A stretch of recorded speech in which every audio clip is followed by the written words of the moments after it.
మేము మగవారిలో అసలు బట్టతల ఎందుకు వస్తుంది? ఇది జన్యుపరంగా వస్తుందా లేకపోతే వంశపారంపర్యంగా వస్తుందా? సో మగవాళ్ళల్లో బట్టతల అనేది 100% జెనెటిక్ అండి. లేదు కొంతమంది అంటారు వచ్చి, లేదు డాక్టర్ నేను ఈ ప్లేస్కి కొత్తగా మూవ్ అయ్యాను, లేదా షాంపూ చేంజ్ అయ్యాను, లేదా నేను యూజ్ చేసే కండిషనర్ మారింది, లేదా వాటర్ మారింది అనేది చాలామంది చెప్తారు. సో మనకి వాటర్ కానివ్వండి, షాంపూ కానీ, మనం ఎప్పుడన్నా బట్టతల చూసినప్పుడు ఇక్కడ మాత్రమే చూస్తాం. ఈ సైడ్స్కి కానివ్వండి, వెనక కానీ చూడము అసలు.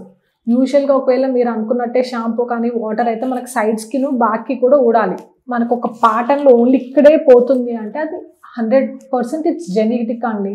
ఎందుకంటే మనం షాంపూ ఓన్లీ ఇక్కడే పెట్టాం కదా, సైడ్స్కి కూడా పెడతాం కాబట్టి అది సెల్ఫ్ ఎక్స్ప్లెనేటరీ అనమాట. సో అది ఖచ్చితంగా జెనెటిక్.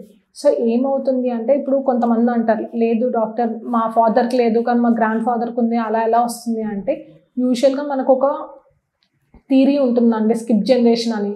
ఎట్లా అంటే ఇప్పుడు తాతకి వచ్చింది, ఫాదర్కి ఎందుకు రాలేదు అంటే ఆ జీన్ క్యారీ చేస్తున్నారు, తన క్యారియర్ కానీ ఎక్స్ప్రెస్ చేయట్లేదు ఆ జీన్, కానీ అదే సన్ మళ్ళీ చూపించవచ్చు బట్టతల. సో అలా ఉంటుంది. స్కిప్ జనరేషన్ థియరీ అనేది ఒకటి ఉంటుంది. సో దానివల్ల కొంతమంది ఎక్స్ప్రెస్ చేయలేకపోతారు, కొంతమంది ఎక్స్ప్రెస్ చేస్తారు. సో ఈ బాల్డింగ్ అనేది మనం అమ్మాయిల్లో చూస్తాము, అబ్బాయిలో చూస్తాము. అమ్మాయిల్లో ఏంటి అంటే మొత్తం అబ్బాయిలాగా మొత్తం కంప్లీట్గా బాల్డ్ కాకుండా జుట్టు చాలా పల్చన అవుతుంది, మనము తల చూడగలుగుతాము, కంప్లీట్గా హెయిర్ అయితే పోవు. సో యూజువలీ ఎందుకు అవుతుంది అంటే మనకి హెయిర్ రూట్ ఉందనుకోండి, హెయిర్ రూట్ చుట్టుపక్కల మనకు పెరిఫాలిక్యులర్ ఫైబ్రోసిస్ అనేది గట్టిగా ఫామ్ అవుతుంటుంది. సో దానివల్ల మనకి హెయిర్ గ్రోత్ కానివ్వండి, హెయిర్ని నిలకడగా ఉండనివి, దానివల్ల ఓవర్ ఎ పీరియడ్ చాలా పోతుంది. సో మనకి బట్టతల కూడా ఎప్పుడు కూడా పోస్ట్ ప్యూబర్టీ అంటే ఒక 20 years తర్వాతనో 25 years తర్వాతనో అట్లా ఎక్స్ప్రెస్ అవ్వటం అనేది జరుగుతుంది. సో ఇట్స్ 100% జెనెటిక్ అండి. యూజువల్గా ఏదైనా జెనెటిక్గా ఉన్నప్పుడు మనకు కొంచెం లాంగ్ టర్మ్ ట్రీట్మెంట్ అనేది తీసుకోవచ్చు.